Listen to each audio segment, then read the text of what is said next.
রং চঙের এই দুনিয়ায় নিজেদেরকে ভাসিয়ে না দিয়ে আমরা সমাজের দায়িত্ব নিতে শিখি। যেমন কবে আল্লামা ইকবাল বলেছিলেন, ইসরাবে রঙ্গ বুকু গুলিস্থা সমঝা হেতু আহায় নাদান কক্ষকু আশিয়ান সমঝা হেতু।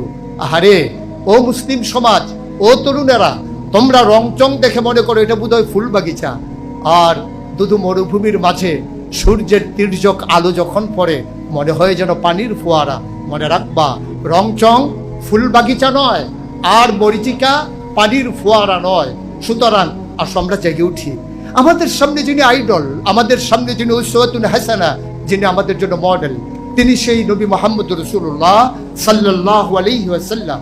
আমরা তার আদর্শ উজ্জীবিত হই, তার আনিত বিধানকে সমাজের রন্ধ্রে রন্ধ্রে আমরা পৌঁছে দিই।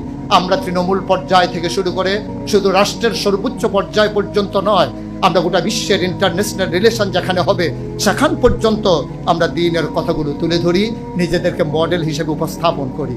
আমরা বাংলাদেশের যারা, যদিও বলি 90% জন মুসলমান, এই মুসলমানেরা সবাই হচ্ছে আমরা এই আনুষ্ঠানিকতার মুসলমান। আমরা কিন্তু প্র্যাকটিসিং মুসলিমে পরিণত হতে পারিনি। আমরা কথা দিয়ে মানুষকে ইসলাম মুসলিম বানাতে চাই, অথচ মুসলিম কথা দিয়ে নয়, মুসলিম হবে আরেক মুসলিমকে দেখে। আমরা নিজেদেরকে ওইভাবে উপস্থাপন করি।